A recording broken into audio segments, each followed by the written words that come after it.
अच्छा, एक्विजिशन से अब हम डिस्पोजल पे जा रहे हैं। हम लोगों ने एक्विजिशन देख लिया था। अब डिस्पोजल में क्या है कि पूरी की पूरी कंपनी उठा के भेज रहे हैं। जैसे हमारी 80% होल्डिंग थी, तो हमने पूरी की पूरी सब्सिडरी अपनी उठा के भेजी, 0% पे आ गया। सिमिलरली सब्सिडरी टू एसोसिएट पे आ गए, अपनी इन्वेस्टमेंट कर दी। सब्सिडरी टू एसोसिएट पे आ गए, या इन्वेस्टमेंट पे आ गए, या तो एसोसिएट से इन्वेस्टमेंट पे आ गए। तो जहाँ पे तो हमारा स्टेटस चेंज हो रहा है, क्योंकि हम सब्सिडरी टू जीरो आ रहा है तो पूरा स्टेटस चेंज हो गया, कंट्रोल चले गया, सब कुछ चले गया उसके से। सब्सिडरी टू एसोसिएट पे आ गए, पहले सब्सिडरी हुआ करती थी, अब हमारी एसोसिएट कहला रही है, स्टेटस चेंज हो रहा है। सब्सिडरी टू इन्वेस्टमेंट पे आ रहा है, यहाँ भी स्टेटस चेंज हो रहा है। और एसोसिएट टू इन्वेस्टमेंट पे आ रही है, यहाँ भी स्टेटस चेंज हो रहा है। तो जहाँ भी स्टेटस चेंज हो रहा होगा तो तकरीबन सेम ही कैलकुलेशन हो रही होती है, ट्रीटमेंट सेम ही हो रही होती है। जो भी गेन और लॉस आ रहा होता है डिस्पोजल पे, वो हम लोग पीएनएल में लेके जा रहे हैं। जहाँ पे केस आ रहा है सब्सिडरी टू सब्सिडरी का, जैसे कि एक्विजिशन के अंदर था सब्सिडरी टू सब्सिडरी था, वहाँ पे क्या हो रहा था, एक्विटी के चेंजेस आ रही थी, एक्विटी ट्रीटमेंट हो रही होती, मतलब चेंजेस इन एक्विटी आ रही होती थी, क्योंकि वो with in the equity shoulders treatment हो रही होती। तो यहाँ पे सिर्फ एनसीआई की कैलकुलेशन हो रही होगी, ना कि कोई पीएनएल के अंदर गेन और लॉस जा रहा होगा। तो ये बिल्कुल डिफरेंट केस है एज़ कम्पेयर टू जो भी अबव आ रहे हैं। सही है।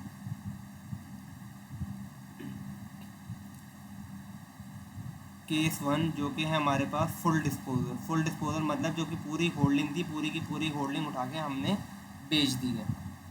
अब जब हम बेचेंगे इसको, डिस्पोजल प्रोसीड्स हो रहे होंगे हमारे पास। तो डिस्पोजल प्रोसीड जब हम बेचेंगे तो हम अपने 80% शेयर बेचेंगे। ज़ाहिर है कंपनी का 100% कंट्रोल ज़रूर था, लेकिन जब हमने एक्वायरी 80% शेयर्स किए थे तो बेचेंगे भी 80%। तो जो भी बेचेंगे उससे जो पैसे आ रहे होंगे, जो भी डिस्पोजल करने के बाद प्रोसीड्स आ रही होगी, वो 80% होगी, क्योंकि हमारे पास थे ही 80% शेयर। ठीक है। तो ये जो हमारे पास अमाउंट आ रही होगी, ये हमारी कितने 80% के होंगे। तो अब हम क्या करेंगे, अपने जो भी हमारे पास उनके नेट एसेट की वैल्यू होगी सब्सिडरी की, जिस दिन बेच रहे हैं उस दिन उसकी फेयर वैल्यू देखेंगे नेट एसेट की क्या है, तो वो हम अपनी डिस्पोजल प्रोसीड में से माइनस कर रहे होंगे। तो हम क्या करेंगे, fair value of net assets of S company at disposal date. क्या करेंगे, अब इसको हम इसमें से माइनस कर देंगे। यहाँ पहले मैं बल्कि नहीं, इसको थोड़ा आगे करके लिख रहा हूँ यहाँ पे। ठीक है, ये आ गए हमारे पास एक चीज़। अब ज़ाहिर है हमने गुडविल भी, हम सब्सिडरी का एसेट दिखा रहे, जब हमने उसको एक्वायर किया था तो गुडविल भी पे कर रहे थे, तो हमारा एसेट बन जाता है। तो हम इसमें क्या कर रहे होंगे, add goodwill at disposal date. अब ये वो गुडविल होगी जो हमारे के पास रिमेनिंग हमारी बुक्स में आ रही होगी चाहे वो इम्पेयर हो गई हो, चाहे वो कम हो गई हो किसी भी वजह से, या ख़त्म हो गई हो, अगर है तो आ रही होगी, कैरिंग अमाउंट आ रही होगी गुडविल की, जो कि यहाँ पे ऐड हो जाएगा। और ये बन के यहाँ पे हमारे पास आ रहा होगा 100%। क्यों 100%? क्योंकि हमारे पास जब एसेट को हम कंसोलिडेट कर रहे होते तो वो हमेशा अपनी बुक्स के अंदर 100% दिखा रहे होते हैं, और साथ में गुडविल भी हो रही थी, जो कि मिलके 100% बन जाता है। लेकिन हमने कितने शेयर्स बेचे हैं अपने, 80%, जो कि हमारे पास 80% शेयर थे, हमारे पास 100% नहीं थे। तो लाइक टू लाइक कंपैरिजन करने के लिए हम पहले क्या करते थे, एक्विजिशन के टाइम के अंदर फेयर वैल्यू ऑफ एनसीआई को ऐड करते थे, ताकि वो लाइक टू लाइक कंपैरिजन बन जाए, हमारा 100% टू 100% हो जाए। सिमिलरली जब डिस्पोजल कर रहे हैं, क्योंकि हमारी होल्डिंग ही 80% की, हम डिस्पोज ऑफ ही 80% कर रहे हैं, तो जो fair value of net asset minus हो रही होगी वो भी 80% होने चाहिए, ताकि लाइक टू लाइक कंपैरिजन हो। तो हम इसमें से क्या करेंगे, अपना माइनस कर रहे होंगे लेस एन सी आई एट डिस्पोजल डेट, जो कि हमारे पास कितनी होगी, ज़ाहिर है अगर हमारी 80% होल्डिंग है तो ये 20% आ रही होगी।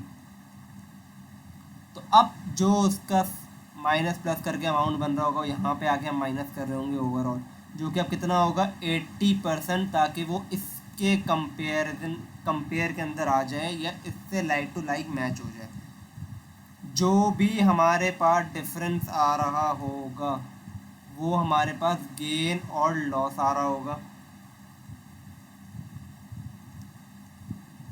जो कि हमारे पास पी एन एल में जा रहा होगा।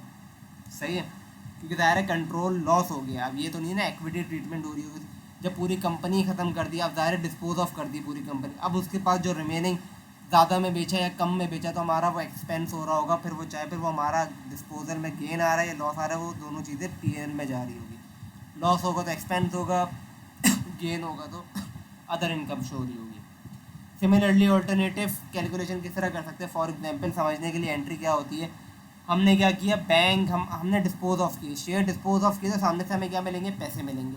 तो पैसे मिलेंगे तो हमारे पास क्या एंट्री आएगी, सबसे पहले बैंक डेबिट हो जाएगा हमारे पास, ठीक है, बैंक डेबिट हो जाएगा। अब हमने बदले में क्या दिया, बदले में हमने उनको उनके एसेट या अपनी होल्डिंग दी जो उस कंपनी के अंदर उसकी fair value of net asset minus कर रहे थे वो। तो हम क्या करेंगे, एस कंपनी के नेट एसेट्स को क्रेडिट कर रहे होंगे।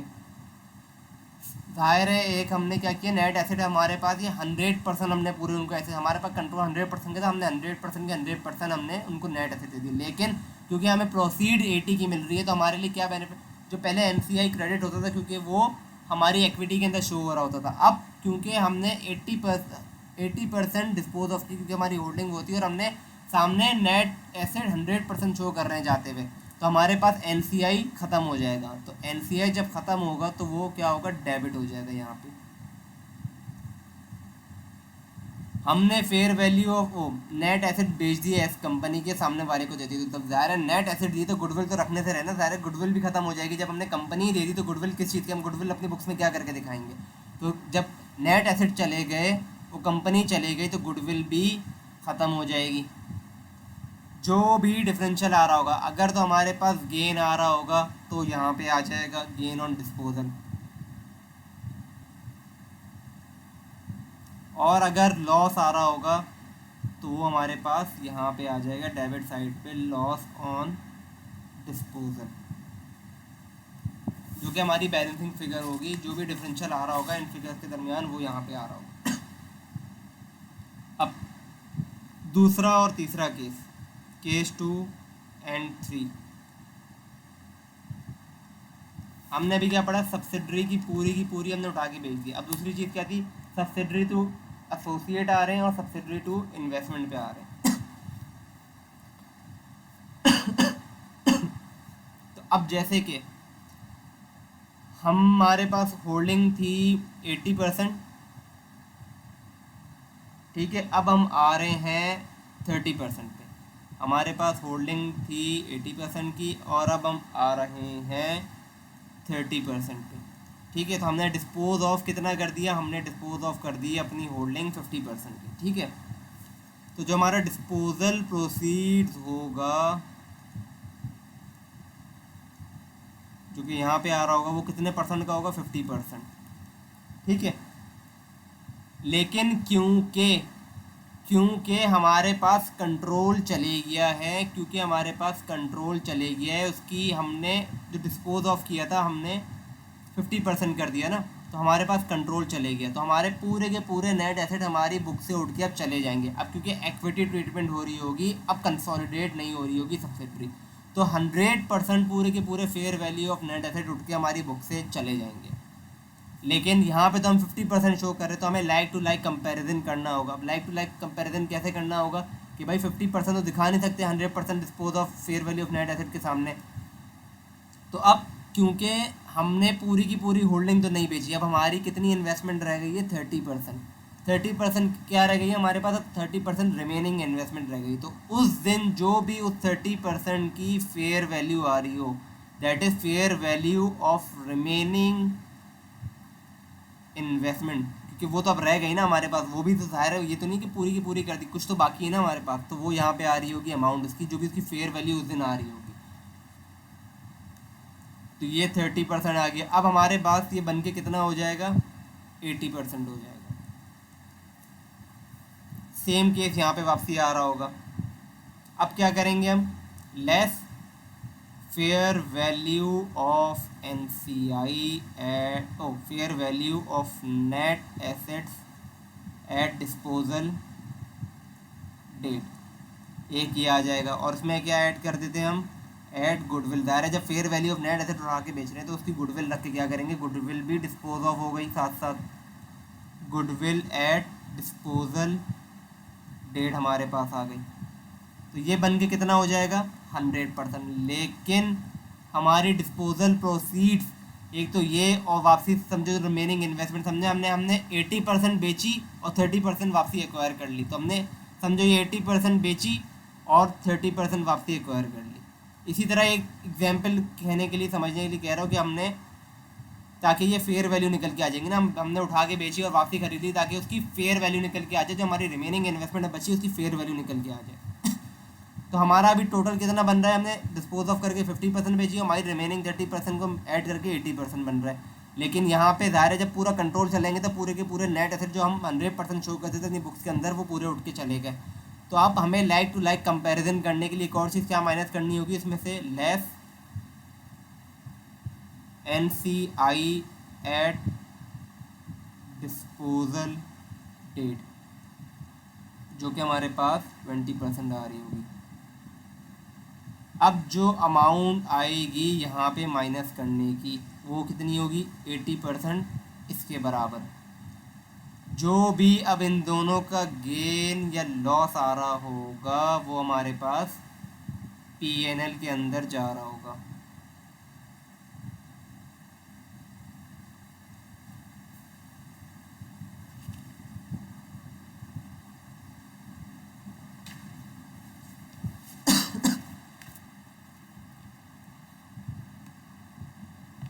इसी तरह अब इसकी ऑल्टरनेटिव ट्रीटमेंट, जैसे कि एंट्री समझने के लिए क्या होती है। अब एंट्री समझने के लिए क्या है कि भाई हमने अपनी 50% शेयर्स बेच दी, 50% अब ख़त्म हो गई हमारी, तो उससे क्या होगा 50% शेयर बेचे तो प्रोसीड्स आएगी, कैश मिलेगा, तो बैंक क्या हो जाएगा डेबिट हो जाएगा। लेकिन पूरी की पूरी अब हमारे कंट्रोल चले गए नेट एसेट से, तो पूरे 100 के 100% नेट एसेट उठ के अब चले जाएंगे हमारी बुक से। तो क्रेडिट क्या हो रहा होगा हमारे पास, fair value of net assets. ठीक है। अच्छा, अब क्योंकि हमने 50% बेचे तो 30% तो रिमेनिंग इन्वेस्टमेंट रह गई। अब 30% क्या है, इन्वेस्टमेंट नहीं है, वो एसोसिएट होगी, क्योंकि हमारी कंपनी वो एज एन इन्वेस्टमेंट ट्रीट नहीं होगी, एज एन एसोसिएट ट्रीट हो रही होगी, क्योंकि हमारे पास अभी भी 30% की होल्डिंग है। तो हम क्या करेंगे, डेबिट इन्वेस्टमेंट इन एसोसिएट। सही है। हमने जब fair value of net asset उठा के बेच दिए तो ज़ाहिर है गुडविल भी जाएगी, साथ साथ गुडविल क्रेडिट हो जाएगी हमारी, क्योंकि हमारी ये प्रोसीड्स और बैंक और इन्वेस्टमेंट एसोसिएट 80% है, तो यहाँ ये 100% है, तो ज़ाहिर है NCI भी ख़त्म हो जाएगा। तो NCI ख़त्म होकर कहाँ आ जाएगा, डेबिट आ जाएगा। जो भी डिफरेंशियल आ रहा होगा, अगर क्रेडिट साइड पे आ रहा है तो गेन होगा हमारे पास, जो कि बैलेंसिंग फिगर है हमारी, P&L में जारी होगी। और अगर लॉस आ रहा होगा बैलेंसिंग फिगर यहाँ पे, तो वो एक्सपेंस हो रहा होगा। ये एनसीआई डेबिट क्यों हो रही है? हाँ, क्या कह रही हूँ? मैं कह रही थी एनसीआई डेबिट क्यों हो रही है? NCI डेबिट इसलिए हो रही है, देखो NCI हमारी एक्विटी होती है, एक्विटी होती है तो हम क्या उसको दिखा रहे होते हैं अपनी FS के अंदर। जब एक्विटी बढ़ती है तो क्रेडिट होती है, सही है।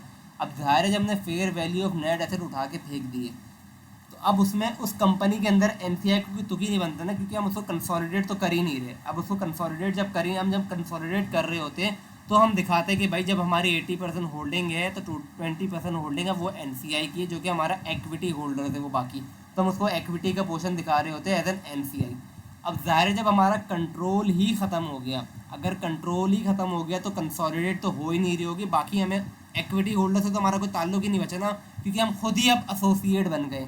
अगर हम 80 to 60% पे आ रहे तो हम कहते हैं यार NCI डिक्रीज और इंक्रीज हम दिखा भी रहे होते, लेकिन यहाँ पे तो हम NCI का तो क्या खुद भी एक्विटी होल्डर्स नहीं मिल रहे, मतलब equity holders in terms of control नहीं रहे, तो हम खुद एसोसिएट बन गए। तो ये NCI हमारी बुक से पूरा का पूरा उठ के ख़त्म हो जाएगा। अब वो एक्विटी का पोर्शन दिख ही नहीं रहा होगा ना, तो वो उठ के डेबिट हो जाएगा यहाँ पे NCI। सही आगे समझ। अच्छा, वो मैंने ना डिस्पोजल की एंट्री इतनी नोट की, तो वो पिछली स्लाइड में जाओ तो मैं नोट कर लूँ इसको। एक मिनट, फुल डिस्पोजल।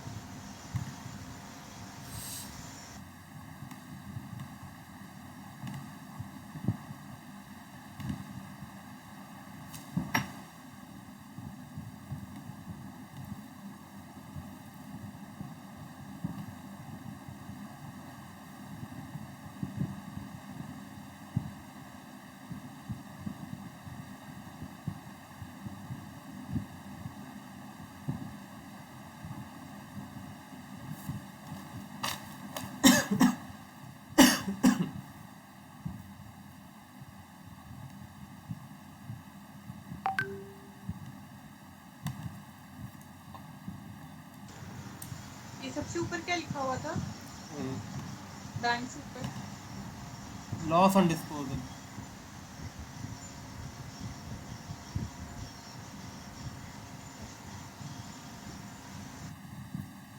ठीक है, हो गया, थैंक यू।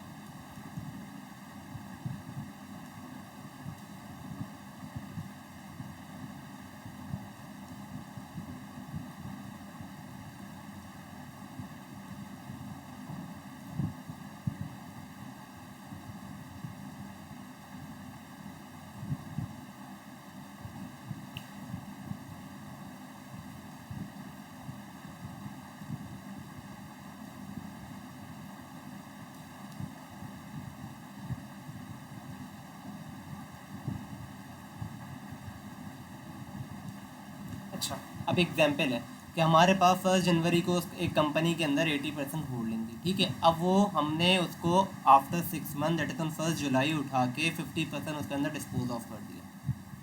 80% थी और अब 50% डिस्पोज ऑफ कर दिया, मतलब अब 1 जुलाई को हमारे पास कितनी होल्डिंग रह गई? 30%, ठीक है, 30% रह गई। हमारे पास 1 जन से लेके 30 जून तक दैट इज़ 6 मंथ तक हमारे पास उस कंपनी के ऊपर कंट्रोल था। कितना? 6 महीने तक हमारे पास हमारे उस कंपनी पे कंट्रोल था। तो 6 महीने तक हम उस कंपनी को अपनी बुक्स में कंसोलिडेट कर रहे होंगे। जैसे कि अगर हमें निकालना हो post retain earning, post retain earning कितनी है भाई? 1000 से 3000 हो गया, मतलब पोस्ट रिटेन अर्निंग हमारे पास 6 महीने की आई 2000, ठीक है, 2000 आई। तो ये पोस्ट रिटेन अर्निंग हमारे पास कंसोलिडेट हो रही होगी, दैट इज़ फॉर 6 मंथ। अपनी पूरी हम अपनी बुक्स के अंदर पीएनएल के अंदर दिखा रहे होंगे, सही है। लेकिन क्योंकि अब हमने 1 जुलाई को उठा के 50% बेच दिया है, तो अब वो हमारी सब्सिडरी यहाँ पे नहीं रही, जबकि अब वो हमारी बन गई है क्या? एसोसिएट। और फिर एसोसिएट में हम क्या कर रहे होते हैं? 1 लाइन आइटम शो कर रहे होते हैं, that is an equity accounting. हम अपने हिस्से का उस कंपनी में प्रॉफिट शो कर रहे होते हैं, सही है। तो 1 जुलाई से लेके 31 दिसंबर तक कितना प्रॉफिट कमाया उसने? That is post retain earning कितनी कमाई 6 महीने के अंदर? 1000 रुपये। और उस 1000 रुपये में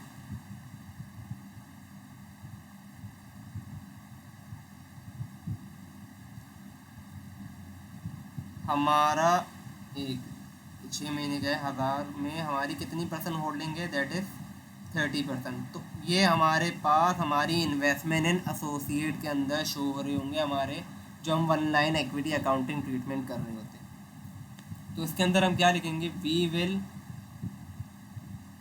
only include S company post retain earning in consolidated reserve till the date we have control.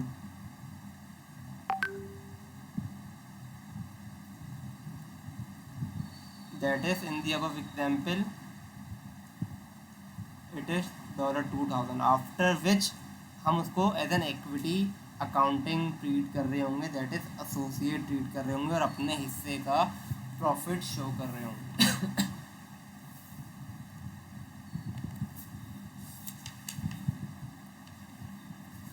अच्छा, हमने ये केस 2 और केस 3 समझ लिया सेम, चाहे फिर वो एसोसिएट टू सब्सिडरी आ रहे हों या एसोसिएट टू इन्वेस्टमेंट आ रहे हो, तो सेम ट्रीटमेंट होगी। अब चेंज किधर आ रहा है? केस 4 के अंदर आ रहा है, जो कि हमारा एसोसिएट से इन्वेस्टमेंट पे जा रहे हैं। किधर? एसोसिएट से इन्वेस्टमेंट पे जा रहे हैं। तो इसमें क्या होगा? अब जैसे कि हमारे पास एक कंपनी है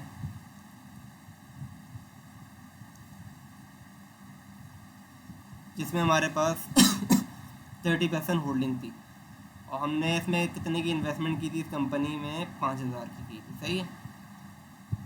दैट इज़ 1 Jan 20, और उस दिन उसकी रिटेन अर्निंग थी 10,000 रुपये।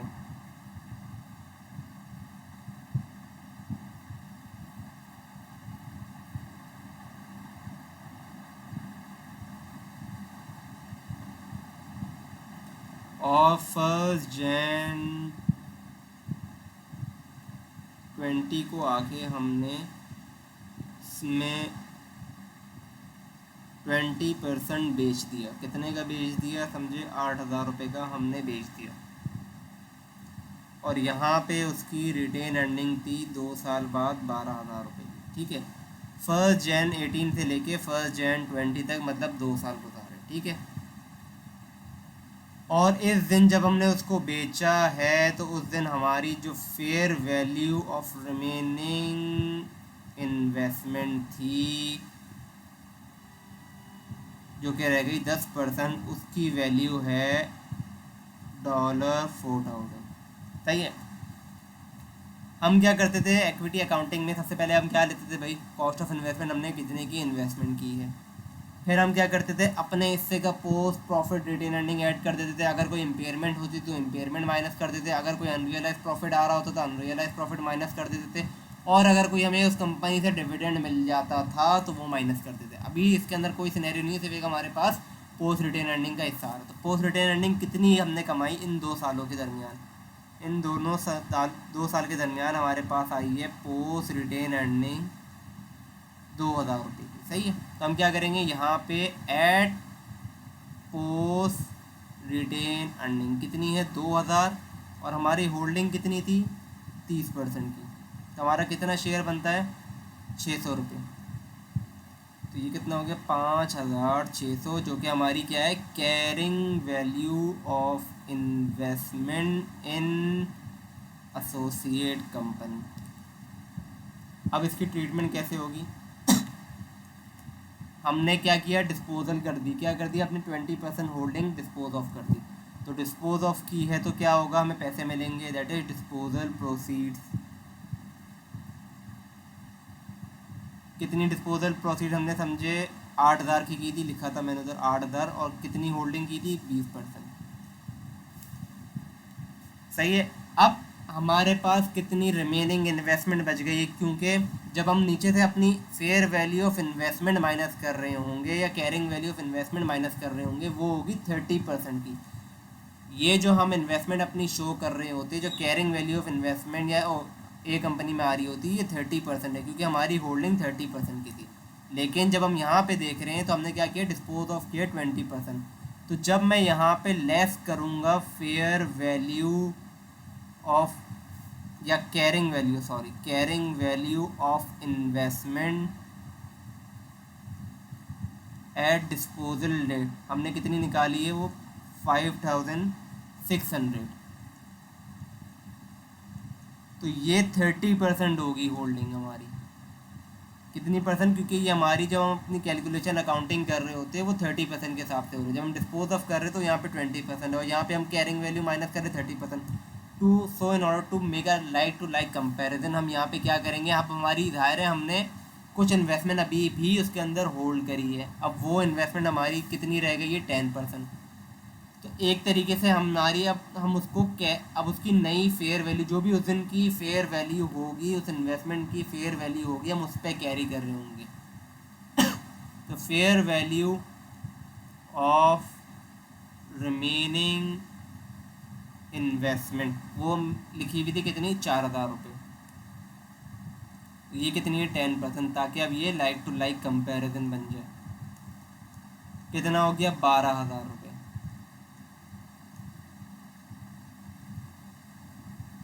और कैरिंग अमाउंट कितनी थी 5,600, हमने कितने का ओवरऑल बेचा 12,000 रुपये का। तो हमारे पास क्या आ रहा है, हमारे पास आ रहा है gain on disposal,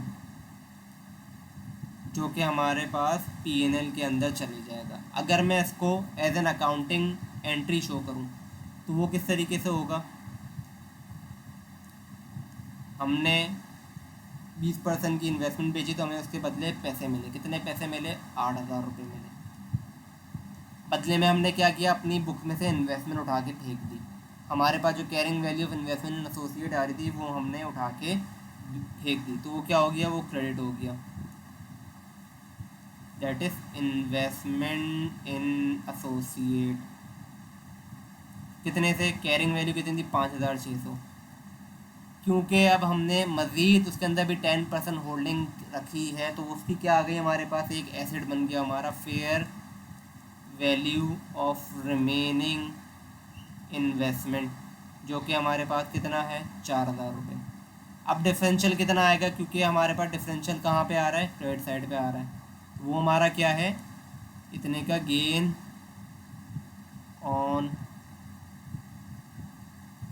disposal, that is 6,400, जो कि हमारी as an other income PNL के अंदर शो हो रही होगी।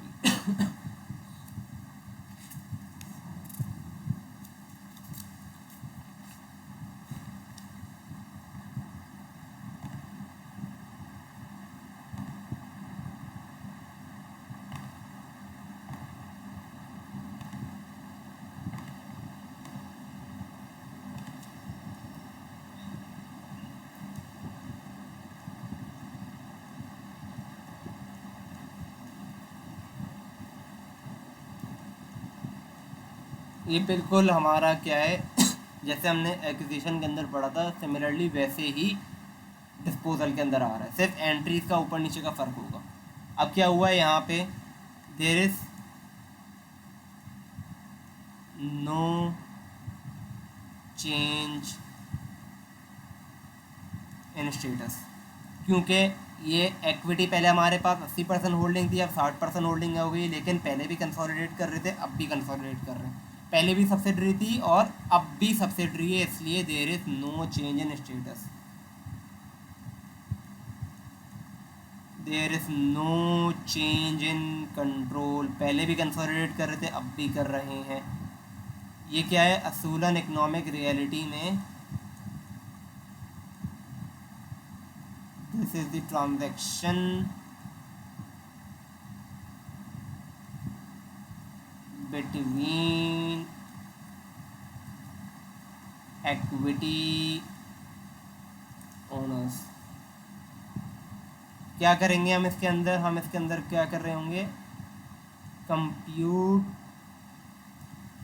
Increase in NCI. इंक्रीज क्यों, क्योंकि हम अपनी होल्डिंग बेच रहे हैं, अपनी होल्डिंग बेच रहे, ज़ाहिर है वो एनसीआई जो कि दूसरे इक्विटी होल्डर्स या इन्वेस्टर्स खरीद रहे होंगे वो बढ़ जाएंगे, इसकी वजह से हमारा एनसीआई बढ़ जाएगा। क्योंकि ये बिटवीन इक्विटी होल्डर्स ट्रीटमेंट हो रही है, तो कोई गेन और लॉस पीएनएल में नहीं जा रहा होगा, no gain and loss in PNL. क्या कर रहे होंगे, सिर्फ take the difference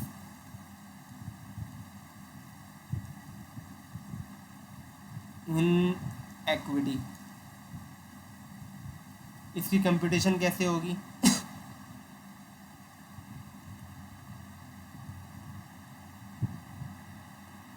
increase in NCI.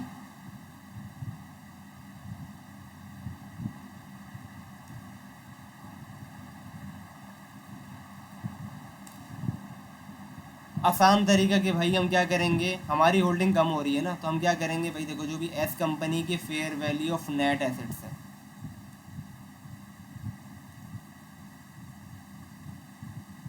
Eight disposal date, जो भी उस कंपनी सब्सिडरी कंपनी की जो नेट एसेट है उसकी फेयर वैल्यू डिस्पोजल डेट पे क्या है, एक तो वो चीज़, और ज़ाहिर है goodwill, full goodwill at disposal date. सही, क्योंकि ज़ाहिर है हमें उनकी फेयर, जिस दिन हम बेच रहे होंगे उस दिन उन एनसीआई की अब क्या वैल्यू होगी, तो उनकी हमें क्या निकालनी होगी, फेयर वैल्यू, उस दिन जिस दिन बेच रहे हैं उस दिन की वैल्यू, जिस दिन बेच रहे हैं उस दिन की क्या फेयर वैल्यू निकल के आएंगी, कैरिंग अमाउंट तो निकलने से रही है, कोई और अमाउंट निकलने से रही है, जिस दिन बेच रहे हैं उस दिन उनकी फेयर वैल्यू निकल के आएगी। तो फेयर वैल्यू कैसे निकल के आएगी कि भाई उस पूरी कंपनी के नेट एसेट की क्या वैल्यू है, और विद एडिशन ऑफ गुडविल जो कि उससे परटेन करती है, उस कंपनी से परटेन करती है। ये हमारे पास कितना आएगा, 100% आ रही होगी वैल्यू, सही है, बल्कि एक्स 100%। हमें क्या निकालना होगा, हमारी कितनी परसेंट होल्डिंग थी, 80% थी। अब हम कितने पे आ गए हैं, 60% पे। तो हमारा क्या हुआ, कितना चेंज आया, 20% का चेंज आया। तो हम क्या करेंगे, इस वैल्यू का 20% निकालेंगे और जो भी हमारी अमाउंट आ रही होगी वो होगा increase in NCI। For example हमारे पास थी 60% की होल्डिंग, अब हम आ गए हैं 55 पे। तो क्या हुआ, कितना परसेंट चाहिए होगा हमें, 5% का इंक्रीज़ आ रहा होगा NCI के अंदर। तो हम इस वैल्यू का 5% निकालेंगे, वो शो करेंगे as an increase in NCI। अब ये तो हमने उनकी फेयर वैल्यू निकाल ली। क्या निकाल ली, उस कंपनी की वो बेचते हुए जो भी उसकी NCI का इक्विटी के अंदर पोर्शन आएगा उसकी हमने क्या करी, फेयर वैल्यू निकाल ली।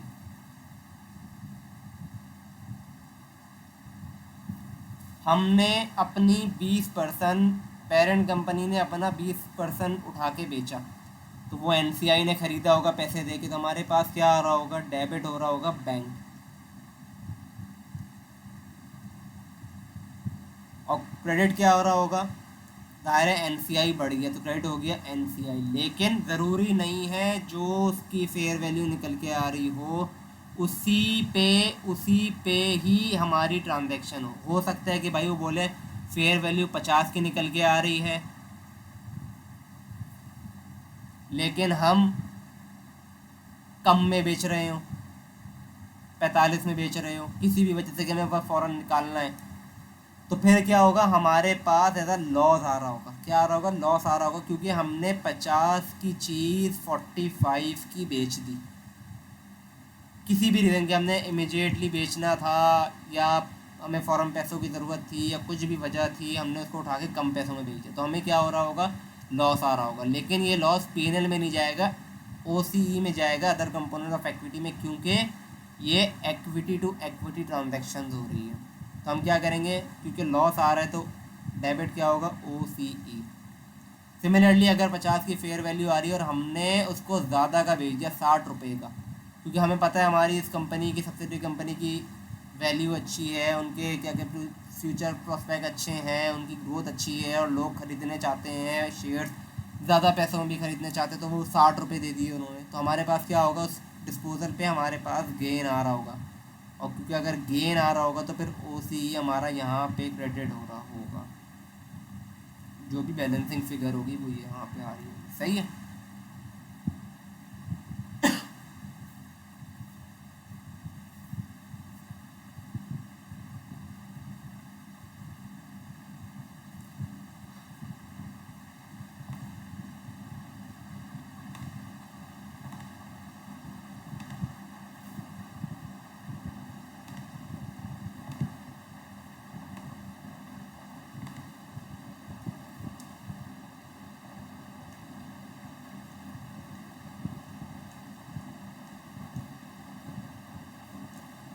अच्छा, अब जब भी सब टू सब केस हो, चाहे फिर वो डिस्पोजल का हो चाहे फिर वो एक्विजिशन का हो, जैसे कि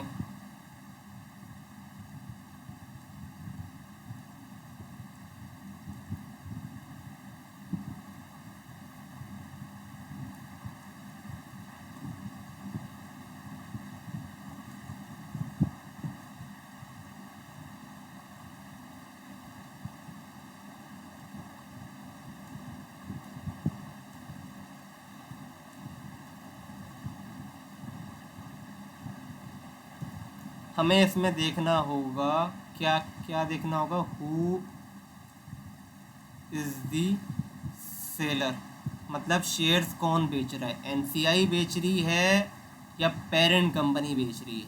अगर तो NCI बेच रही है, क्योंकि हम क्या कर रहे होंगे, हमारी इन्वेस्टमेंट यहाँ पे बढ़ रही है, तो हम किससे शेयर्स ले रहे होंगे, जो NCI मार्केट में बेच रहा होगा, जो इंडिविजुअल इन्वेस्टर्स या कोई भी इन्वेस्टर मार्केट में बेच रहा होगा, वो बेच रहा होगा तो हम खरीद रहे होंगे ना, तो NCI बेच रहा होगा।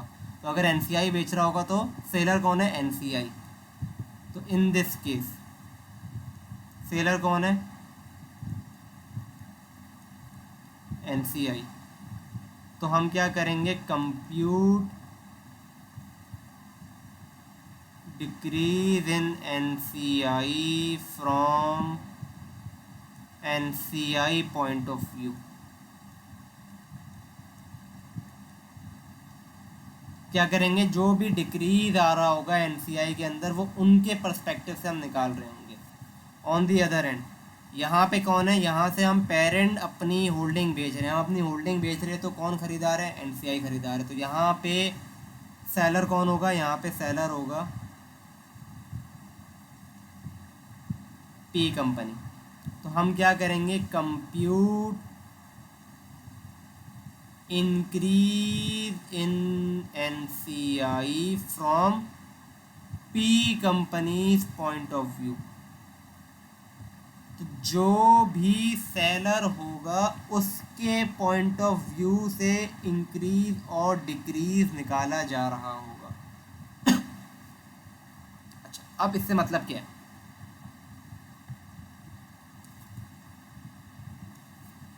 अब जैसे कि मैं ये निकाल रहा हूँ एक्विजिशन के पॉइंट ऑफ व्यू से, that is seller is NCI and parent is purchaser.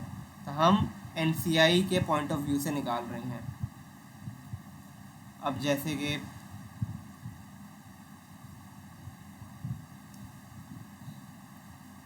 First Jan 20, first Jan 21, पहले हमारे पास 60% होल्डिंग थी, अब हमारे पास आ गई है 80% की होल्डिंग। इस दिन रिटेन अर्निंग थी हमारे पास 10,000 और अब आ गई है हमारे पास रिटेन अर्निंग 15,000। तो पोस्ट रिटेन अर्निंग हमारे पास कितनी आ रही है, 5,000 की।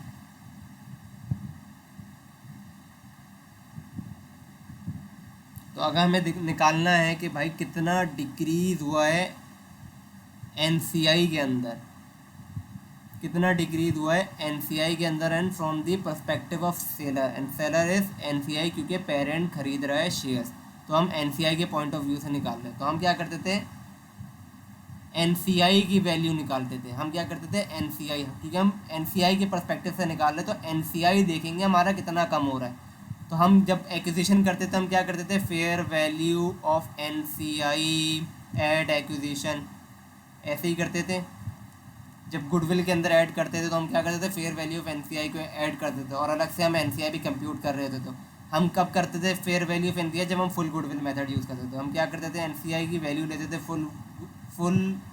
Fair value of NCI at acquisition लेते थे। फिर हम क्या करते थे, बुक्स में शो करने के लिए मज़ीद इनके प्रॉफिट का हिस्सा एस कंपनी सब्सिडरी कंपनी के अंदर। तो हम इसमें क्या ऐड करते थे, S company post retain earning कितनी आई हमारे पास, 5,000, और इनका कितना हिस्सा था, 40%। क्यों, क्योंकि पहले हमारे पास 60% होल्डिंग थी 1 जैन से लेके 31 दिसंबर 20 तक, 80% तो 1 जैन 21 को हुई है। तो यहाँ तक कंप्यूटेशन के लिए हमारे पास कितनी होल्डिंग है, 40% है NCI की। तो इस 5,000 के अंदर 40% की होल्डिंग, इस रिटेन अर्निंग के अंदर 5,000 के अंदर 40% NCI के, तो कितना आ गई हमारे पास वैल्यू, 2,000 रुपये। सपोज कर ले 20,000 थी वैल्यू, ठीक है। तो हमारे पास क्लोजिंग डेट पे, दैट इज ओपनिंग समझे 1 जैन 21 का और 31 दिसंबर 20, हमारा क्लोजिंग डेट पे हमारे पास 22,000 की NCI थी।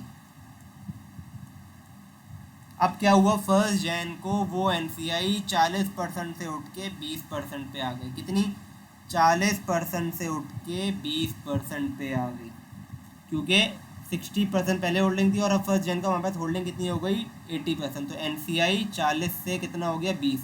तो जो 31 दिसंबर 20 का क्लोजिंग था वही 1 जैन 21 का ओपनिंग है, ठीक है। तो यही वैल्यू हमारी 1 जैन 21 की है।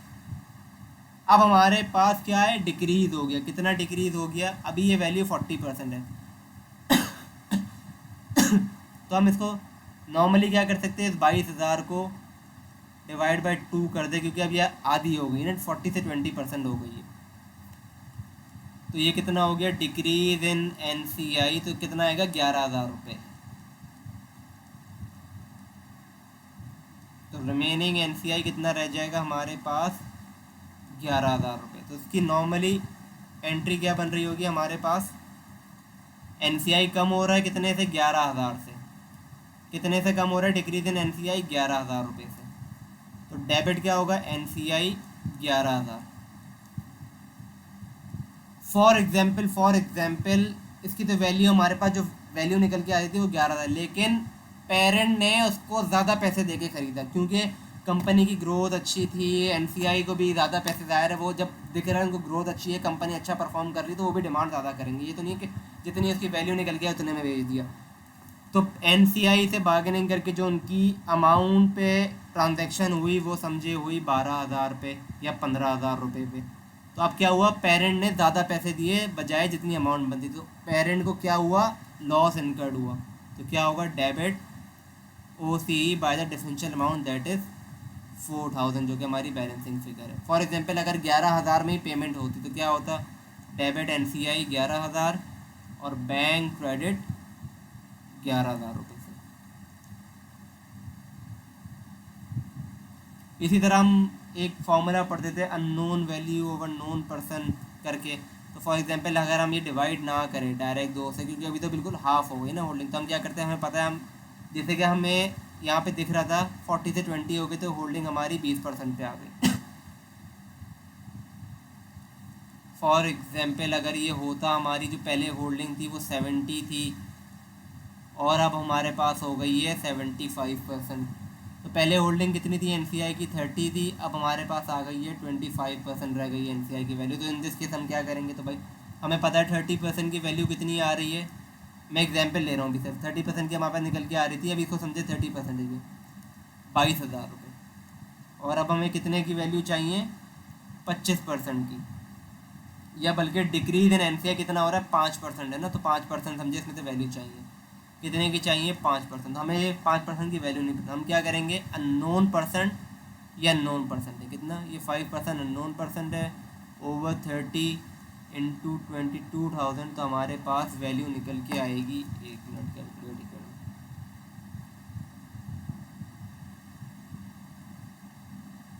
5/30 इंटू 22,000, तो हमारे पास आएगा 3666 समथिंग। तो उससे हमारा क्या हो रहा होगा? Decrease in NCI. तो ये चीज़ हमने किसके पर्सपेक्टिव से पढ़ ली है?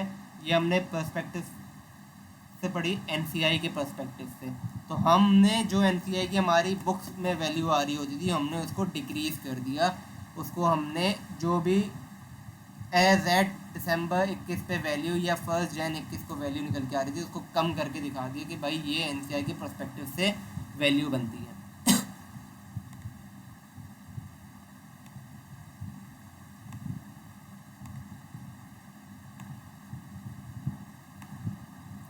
इसी तरह अगर हम चलें पेरेंट के पर्सपेक्टिव पे, क्योंकि सेलर है पेरेंट, तो अब पेरेंट का पर्सपेक्टिव कैसे निकलेगा? जैसे हमने ये अभी एस टू एस सब्सिडरी वाली कैलकुलेशन की थी, that is of computation of increase in NCI. तो हम क्या करते थे? एस कंपनी के fair value of net asset add goodwill करते थे, तो ये निकल के आ जाता 100%। अब बोलेंगे हमारी 80% टू 60% होल्डिंग हो गई है, ठीक है, 80 टू 60% हमारी अब होल्डिंग हो गई, तो कितने से एनसीआई बढ़ गया है? 20% से। तो हम इसको क्या करेंगे? 20% से मल्टीप्लाई करेंगे, जो भी वैल्यू आएगी वो हमारे पास इंक्रीज इन एनसीआई होगा। क्योंकि अभी हमने अगर ये जब होता है जब फुल गुडविल मेथड हो, अगर तो प्रोपोर्शनेट मेथड ऑफ गुडविल का, प्रोपोर्शनेट मेथड ऑफ गुडविल हो, तो हम क्या करेंगे? S company fair value of net asset कितने यहाँ पे आएंगे? हमारे पास 80% की होल्डिंग आ रही होगी,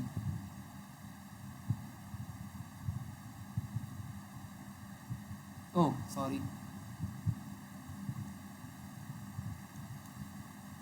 100% हो लेंगे, वो तो एनसीआई होता है 100%, यही अमाउंट आएगी और इसका हम 20% शो कर देंगे as an increase in NCI. इसकी वही अकाउंटिंग एंट्री, मतलब ये चीज़ हमने अभी कहाँ पढ़ी थी? ये पढ़ी थी, ये वही है। अगर एनसीआई हम क्या याद रखेंगे? अगर तो हम सब्सिडरी कोई भी ट्रांजैक्शन कर रहे हैं, अगर तो हम एक्विजिशन कर रहे हैं, तो एक्विजिशन में क्या हो रहा है? NCI अपने शेयर्स पेरेंट को बेच रहे, तो हम क्या चलेंगे, NCI के पर्सपेक्टिव से चलेंगे। हम हमेशा देखेंगे सेलर कौन है, तो यहाँ पे एक्विजिशन के टाइम पे सेलर NCI होगा, और at the time of disposal seller कौन होगा, पेरेंट होगा। तो हम पेरेंट के पर्सपेक्टिव से चलेंगे, तो हमें देखना होगा हमेशा सेलर के पर्सपेक्टिव से चलना होगा हमें।